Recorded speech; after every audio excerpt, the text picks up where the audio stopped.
Hello guys, welcome to another video. और आज मैं एक नई बुक स्टार्ट करने वाली हूँ जिसका नाम है जूठन पहला खंड, और जिसको लिखा है ओम प्रकाश वाल्मीकि जी ने। एक्चुअली ये जो बुक है वो दलितों पे बेस्ड है, जो हमारे भारत में कुप्रथा है, जाति प्रथा, उस पे बेस्ड है और उन्होंने अपनी ही जीवनी इसमें दर्शाई है। तो चलिए शुरू करते हैं, क्योंकि इस किताब के बारे में मेरे पास उतने शब्द नहीं है कि मैं बोल पाऊँ, और ये इतना सेंसिटिव टॉपिक है कि इस पे कुछ ज़्यादा बोलना भी बहुत सारे लोगों को ऑफेंड कर देती है। पर पर्सनली मुझे ये बुक बहुत पसंद आई, और इसमें बहुत ग्राउंड लेवल से रियलिटी दिखाई गई है जाति प्रथा की, या जो दलितों के संघर्ष हैं उनके बारे में बहुत ही ग्राउंड लेवल से दिखाई गई है। तो चलिए शुरू करते हैं। हमारा घर चंद्रभान तगा के घर से सटा हुआ था। उसके बाद कुछ परिवार मुसलमान जुलाहों के थे। चंद्रभान तगा के घेर के ठीक सामने एक छोटी सी जोड़ी थी, जिसने चूड़ों के बंगड़ और गांव के बीच एक फासला बना दिया था। जोड़ी का नाम डब्बो वाली था। डब्बो वाली नाम कैसे पड़ा, कहना मुश्किल है। हाँ, इतना ज़रूर है कि इस डब्बो वाली जोड़ी का रूप एक बड़े गड्ढे के सामने था, जिसके एक और तगाव के पक्के मकानों की ऊंची दीवारी थी, जिनसे समकोड़ बनाती हुई झींवरों के 2-3 परिवार के कच्चे मकानों की दीवारें। उसके बाद फिर तगाओं के मकान थे। जोड़ी के किनारों पर चूहड़ों के मकान थे, जिनके पीछे गांव भर की औरतें, जवान लड़कियां, बड़ी बूढ़ी, यहाँ तक कि नई नवेली दुल्हन भी इसी डब्बों वाली के किनारे खुले में टट्टी फराक के लिए बैठ जाती थी। रात के अंधेरे में ही नहीं, दिन के उजाले में भी पर्दों में रहने वाली त्यागी महिलाएं घूंघटे काढ़े दुशाले ओढ़े इस सार्वजनिक खुले शौचालय में निवृत्ति पाती थी। तमाम शर्म लिहाज छोड़कर वे डब्बों वाले के किनारे गोपनीय जिस्म उघाड़ कर बैठ जाती थी। इसी जगह गांव भर के लड़ाई झगड़े गोलमेज कॉन्फ्रेंस की शक्ल में चर्चित होते थे। चारों तरफ गंदगी भरी होती थी, ऐसी दुर्गंध कि मिनट भर में सांस घुट जाए। तंग गलियों में घूमते सुअर, नंग धड़ंग बच्चे, कुर्ते, रोजमर्रा के झगड़े, बस यह था वह वातावरण जिसमें बचपन बीता। इस माहौल में यदि वर्ण व्यवस्था को आदर्श व्यवस्था कहने वालों को 2-4 दिन रहना पड़ जाए तो उनकी राय बदल जाएगी। उसी बंगड़ में हमारा परिवार रहता था। 5 भाई, 1 बहन, 2 चाचा, 1 ताऊ का परिवार। चाचा और ताऊ अलग रहते थे। घर में सभी कोई ना कोई काम करते थे, फिर भी 2 जून की रोटी ठीक ढंग से नहीं चल पाती थी। तगाओं के घरों में साफ सफाई से लेकर खेती बाड़ी, मेहनत मजदूरी सभी काम होते थे। ऊपर से रात बेरात बेगार करनी पड़ती थी। बेगार के बदले में कोई पैसा या अनाज नहीं मिलता था। बेगार के लिए ना कहने की हिम्मत किसी में नहीं थी। गाली गलौज प्रताड़ना अलग, नाम लेकर पुकारने की किसी को आदत ही नहीं थी। उम्र में बड़ा हो तो ओ चूड़े, बराबर या उम्र में छोटा हो तो अबे चूड़े के, यही तरीका या संबोधन था। अछूत का ऐसा माहौल कि कुत्ते बिल्ली गाय भैंस को छूना बुरा नहीं था, लेकिन यदि चूड़े का स्पर्श हो जाए तो पाप लग जाता था। सामाजिक स्तर पर इंसानी दर्जा नहीं था। वे सिर्फ जरूरत की वस्तु थे। काम पूरा होते ही उपयोग खत्म। इस्तेमाल करो, दूर फेंको। हमारे मोहल्ले में एक ईसाई आते थे, नाम था सेवक राम मसीही। चूड़ों के बच्चों को घेर कर बैठे रहते थे, पढ़ना लिखना सिखाते थे। सरकारी स्कूल में तो कोई घुसने नहीं देता था। सेवक राम मसीह के पास सिर्फ मुझे ही भेजा गया। भाई तो काम करते थे, बहन को स्कूल भेजने का कोई सवाल ही पैदा नहीं होता। मास्टर सेवक राम मसीह के खुले बिन कमरों, बिन टाट चटाई वाले स्कूल में अक्षर ज्ञान शुरू किया था मैंने। एक दिन सेवक राम मसीह और मेरे पिताजी में कुछ खटपट हो गई थी। पिताजी मुझे लेकर बेसिक प्राइमरी विद्यालय गए, जो कक्षा 5 तक था। वहाँ मास्टर हरफूल सिंह थे।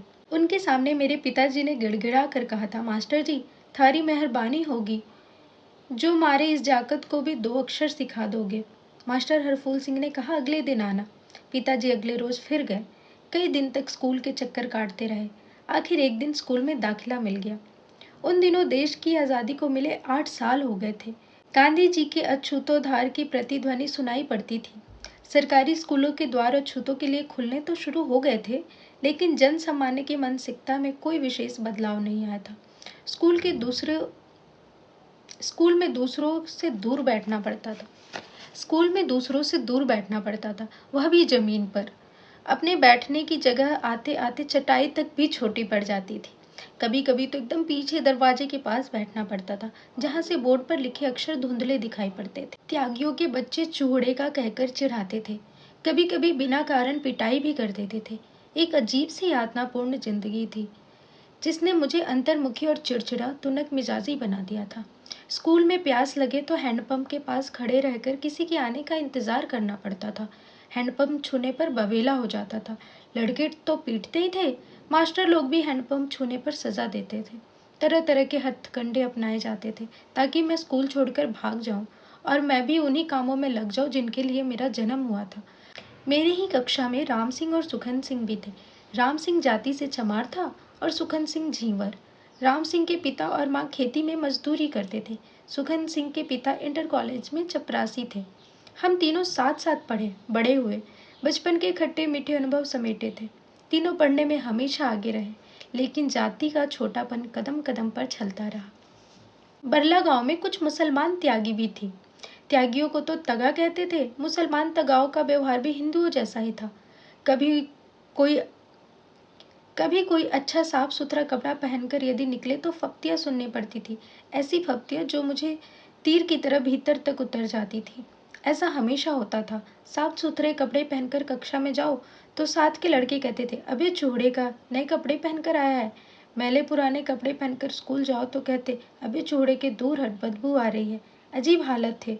दोनों स्थिति में अपमानित होना पड़ता था। चौथी कक्षा में थे। हेडमास्टर बिशंबर सिंह की जगह कालीराम आ गए थे। उनके साथ एक मास्टर आए थे।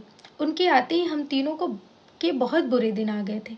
बात बेबात पर पिटाई हो जाती थी। राम सिंह तो कभी कभी बच भी जाता था, लेकिन सुखन सिंह और मेरी पिटाई तो आम बात थी। मैं वैसे भी काफी कमजोर और दुबला पतला था उन दिनों। सुखन के पेट पर पसलियों के ठीक ऊपर एक फोड़ा हो गया था, जिससे हर वक्त पीप बहती रहती थी। कक्षा में वह अपनी कमीज ऊपर की तरफ मोड़ कर रखता था ताकि फोड़ा खुला रहे। एक तो कमीज पर पीप लगने का डर था, दूसरे मास्टर की पिटाई के समय फोड़े को बचाया जा सकता था। एक दिन मास्टर ने सुखन सिंह को पीटते समय उस फोड़े पर ही एक घुसा जड़ दिया। सुखन की दर्दनाक चीख निकली। फोड़ा फूट गया था। उसे तड़पता देखकर मुझे भी रोना आ गया। मास्टर हम सब लोगों को रोता देखकर लगातार गालियां बक रहा था। ऐसी गालियां जिन्हें यदि शब्दबद्ध कर दूं तो हिंदी की अभिजात्यता पर धब्बा लग जाएगा। क्योंकि मेरी एक कहानी बैल की खाल में एक पात्र के मुंह से गाली दिलवा देने पर हिंदी के कई बड़े लेखकों ने नाक भौं सिकोड़ी थी। संयोग से गाली देने वाला पात्र ब्राह्मण था। ब्राह्मण यानी ब्रह्म का ज्ञाता, और गाली अध्यापकों का आदर्श रूप जो मैंने देखा था वह अभी तक मेरी स्मृति से मिटा नहीं है। जब भी कोई आदर्श गुरु की बात करता है तो मुझे वे तमाम शिक्षक याद आ जाते हैं जो माँ बहन की गालियाँ देते थे, सुंदर लड़कों के गाल सहलाते थे और उन्हें अपने घर बुलाकर उनसे वाहियातपन करते थे। एक रोज हेड मास्टर कालीराम ने अपने कमरे में बुलाकर पूछा, क्या नाम है बे तेरा? ओम प्रकाश। मैंने डरते डरते धीमे स्वर में अपना नाम बताया। हेड मास्टर को देखते ही बच्चे सहम जाते थे। पूरे स्कूल में उनकी दहशत थी। चूहड़े का है? मास्टर का दूसरा सवाल उछला। जी ठीक है, वह जो सामने शीशम का पेड़ खड़ा है उस पर चढ़ जा और टहनियाँ तोड़ के झाड़ू बना ले। पत्तों वाली झाड़ू बनाना और पूरे स्कूल को चमका दे जैसे शीशा। तेरा तो ये खानदानी काम है, जा फटाफट लग जा काम पे। हेडमास्टर के आदेश पे मैंने स्कूल के कमरे बरामदे साफ कर दिए। तभी वे खुद चलकर आए और बोले, इसके बाद मैदान भी साफ कर दे। लंबा चौड़ा मैदान मेरे वजूद से कई गुना बड़ा था, जिसे साफ करने से मेरी कमर दर्द करने लगी। धूल से चेहरा सिरट गया था। मुंह के भीतर धूल घुस गई थी। मेरी कक्षा में बाकी बच्चे पढ़ रहे थे और मैं झाड़ू लगा रहा था। हेडमास्टर अपने कमरे में बैठे थे, लेकिन निगाह मुझ पर टिकी थी। पानी पीने तक की इजाजत नहीं थी। पूरा दिन मैं झाड़ू लगाता रहा। तमाम अनुभवों के बीच कभी इतना काम नहीं किया था। वैसे भी घर में भाइयों का मैं लाडला था। दूसरे दिन स्कूल पहुंचा। जाते ही हेडमास्टर ने फिर झाड़ू के काम पर लगा दिया। पूरे दिन झाड़ू देता रहा। मन में एक तसल्ली थी कि कल से कक्षा में बैठ जाऊंगा। तीसरे दिन मैं कक्षा में जाकर चुपचाप बैठ गया। थोड़ी देर बाद उनकी दहाड़ सुनाई पड़ी। अबे ओ चोहड़े के मादरचोद, कहाँ घुस गया अपनी माँ? उनकी दहाड़ सुनकर मैं थर थर कांपने लगा। एक त्यागी लड़के ने चिल्लाकर कहा, मास्टर साहब वो बैठा है कोने में। हेडमास्टर ने लपक कर मेरी गर्दन दबोच ली। उनकी उंगलियों का दबाव मेरी गर्दन पर बढ़ रहा था, जैसे कोई भेड़िया बकरी के बच्चों को दबोच कर उठा लेता है। कक्षा के बाहर खींचकर उसने मुझे बरामदे में लाकर पटक दिया। चीख कर बोले, जा लगा पूरे मैदान में झाड़ू, नहीं तो गान में मिर्ची डाल के स्कूल के बाहर निकाल दूंगा। भयभीत होकर मैंने 3 दिन पुरानी वही शीशम की झाड़ू उठा ली। मेरी तरह ही उसके पत्ते सूखकर झरने लगे थे, सिर्फ बची थी पतली पतली टहनियां। मेरी आंखों में आंसू बहने लगे थे। रोते रोते मैदान में झाड़ू लगाने लगा। स्कूल के कमरों की खिड़की दरवाजों से मास्टरों और लड़कों की आंखें छिपाकर तमाशा देख रही थी। मेरा रोम रोम यातना की गहराई में लगातार गिर रहा था। मेरे पिताजी अचानक स्कूल के पास से गुजरे। मुझे स्कूल के मैदान में झाड़ू लगाता देखकर ठिठक गए। बाहर से आवाज देकर बोले, मुंशी जी, यो क्या कर रहा है? वे प्यार से मुझे मुंशी जी ही कहा करते थे। उन्हें देखकर मैं फफक पड़ा। वे स्कूल के मैदान में मेरे पास आ गए। मुझे रोता देखकर बोले, मुंशी जी, रोते क्यों हो? ठीक से बोलो, क्या हुआ? मेरी हिचकियां बंद गई थी। हिचक हिचक कर पूरी बात पिताजी को बता दी कि 3 दिन से रोज झाड़ू लगवा रहे हैं, कक्षा में पढ़ने भी नहीं देते। पिताजी ने मेरे हाथ से झाड़ू छीनकर दूर फेंक दी। उनकी आंखों में आग की गर्मी उतर गई थी। हमेशा दूसरों के सामने तीर कमान बने रहने वाले पिताजी की लंबी लंबी घनी मूछें गुस्से से फड़फड़ाने लगी थी। चीखने लगे, कौन सा मास्टर है वो द्रोणाचार्य की औलाद जो मेरे लड़कों से झाड़ू लगवा रहा है? पिताजी की आवाज पूरे स्कूल में गूंज गई थी, जिसे सुनकर हेडमास्टर के साथ सभी मास्टर बाहर आ गए। कालीराम हेडमास्टर ने गाली देकर मेरे पिताजी को धमकाया, लेकिन पिताजी पर धमकी का कोई असर नहीं हुआ। उस रोज जिस साहस और हौसले से पिताजी ने हेडमास्टर का सामना किया, मैं उसे कभी नहीं भूल पाया। कई तरह की कमजोरियां थी पिताजी में, लेकिन मेरे भविष्य को जो मोड़ उस रोज उन्होंने दिया, उसका प्रभाव मेरी शख्सियत पर पड़ा। हेडमास्टर ने तेज आवाज में कहा, ले जा इसे यहाँ से, चूड़ा होके पढ़ाने चला है, जा चला जा, नहीं तो हाथ गोड़ तुड़वा दूंगा। पिताजी ने मेरा हाथ पकड़ा और लेकर घर की तरफ चल दिए। जाते जाते हेडमास्टर को सुनाकर बोले, मास्टर हो इसलिए जा रहा हूँ, पर इतना याद रखिए मास्टर, ये चूड़े का यहीं पढ़ेगा, इसी मदरसे में, और यूं ही नहीं, इसके बाद और भी पढ़ेगा। पिताजी को विश्वास था गांव के त्यागी मास्टर कालीराम की इस हरकत पर उसे शर्मिंदा करेंगे, लेकिन हुआ ठीक उल्टा। जिसका भी दरवाजा खटखटाया, यही उत्तर मिला, क्या करोगे स्कूल भेज के? या कौवे भी कभी हंस बन सके हैं?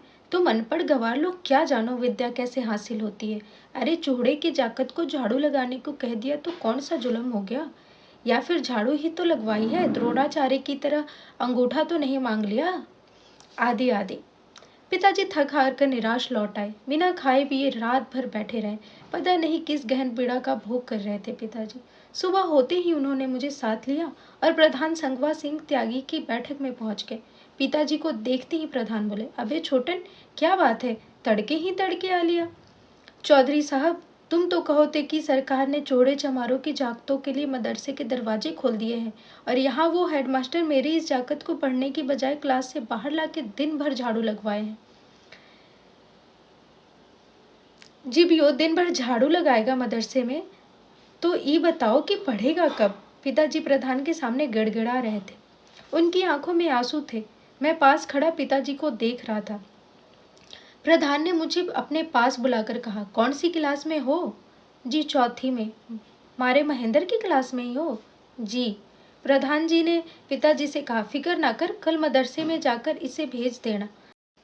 अगले रोज डरते डरते मैं स्कूल पहुंचा। डरा डरा कक्षा में बैठा रहा। हर क्षण लगता था, अब आया हेडमास्टर, अब आया। जरा सी आहट पर दिल घबराने लगता था। उसके बाद स्थिति सामान्य सी हो गई, लेकिन कालीराम हेडमास्टर को देखते ही मेरी रूह कांप जाती थी।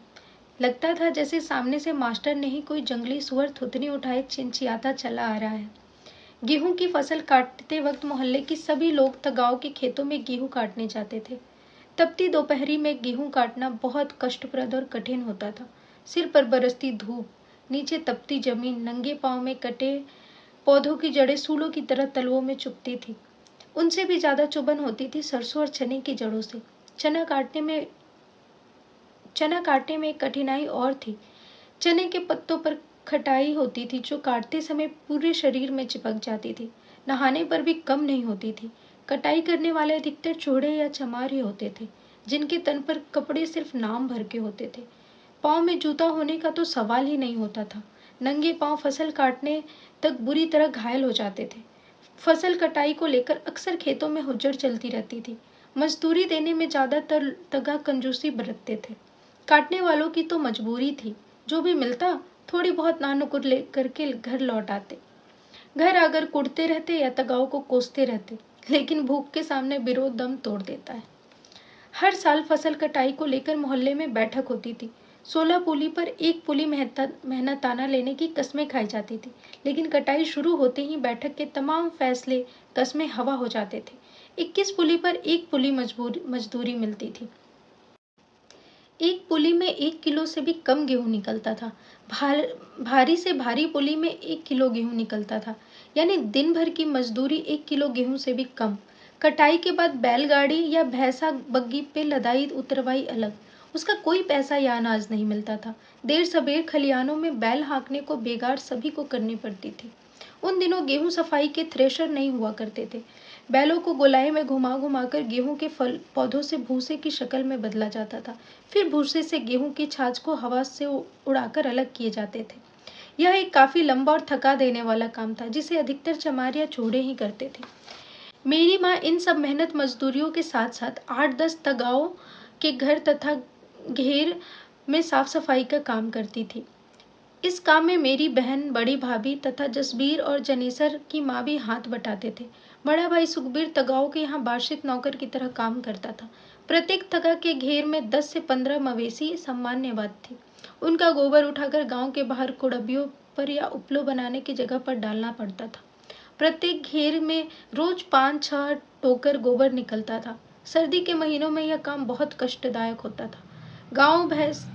गाय भैंस और बैलों को सर्दी से बचने के लिए बड़े बड़े दलानों में बांधा जाता था, जिनमें गन्नों की सूखी पत्ती या फूस बिछा होता था। रात भर जानवरों का गोबर और मूत्र पूरे दलान में फैल जाता था। 10-15 दिनों में एक बार पत्ती बदली जाती थी या उसके ऊपर सूखी पत्ती बिछा दी जाती थी। इतने दिनों में दलानों में भारी दुर्गंध से गोबर ढूंढ ढूंढ कर निकालना बहुत तकलीफदेह होता था। दुर्गंध से सिर भिन्ना जाता था। इन सब कामों के बदले मिलता था 2 जानवर पीछे फसल के समय 5 सेर अनाज, यानी लगभग 2.5 किलो अनाज।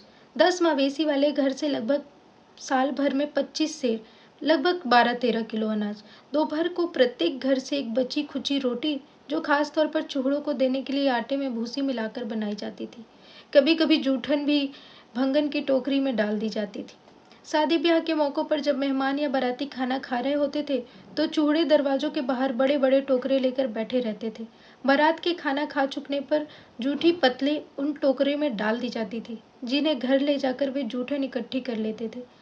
पूरी के बचे खुचे टुकड़े, एक आध मिठाई का टुकड़ा या थोड़ी बहुत सब्जी पत्तल पर पाकर बाँछें खिल जाती थी। जूठन चटकारे लेकर खाई जाती थी।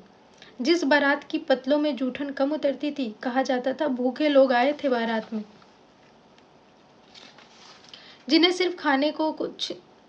कभी खाने को कुछ नहीं मिला, सारा चट कर गए। अक्सर ऐसे मौकों पर बड़े बूढ़े ऐसी बारातों का जिक्र बहुत ही रोमांचक लहजे में सुनाया करते थे कि उस बारात में इतनी जूठन आई थी कि महीने तक खाते रहे थे।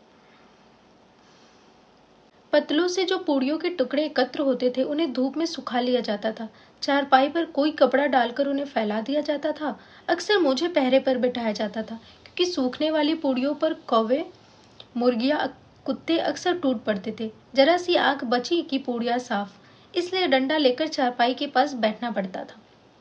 ये सूखी पूड़ियां बरसात के कठिन दिनों में बहुत काम आती थी।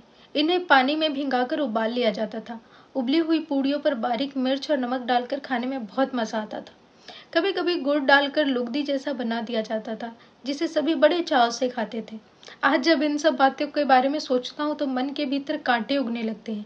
कैसा जीवन था! दिन रात मरखप पर भी हमारे पसीने की कीमत मात्र जूठन, फिर भी किसी को कोई शिकायत नहीं, कोई शर्मिंदगी नहीं, कोई पश्चाताप नहीं। जब मैं छोटा था, माँ के साथ जाता था। माँ पिताजी का हाथ बटाने, त्यागियों के खानों को देखकर अक्सर सोचता था कि हमें ऐसा खाना क्यों नहीं मिलता। आज जब सोचता हूँ तो जी मितलाने लगता है। अभी पिछले वर्ष मेरे निवास पर सुखदेव सिंह त्यागी का पोता सुरेंद्र आया था, किसी इंटरव्यू के सिलसिले में। गांव से मेरा पता लेकर आया था। रात में रुका। मेरी पत्नी ने उसे यथासंभव अच्छा खाना खिलाया। आगे की स्टोरी अगले वीडियो में पढ़ेंगे। मैंने तो जब ये फर्स्ट टाइम ये बुक पढ़ा था तो मैं बहुत इमोशनल हो गई थी, और अभी भी मैं और आपको ये स्टोरी कैसी लगी आप मुझे ज़रूर बताना। Thank you so much for watching and loving my video.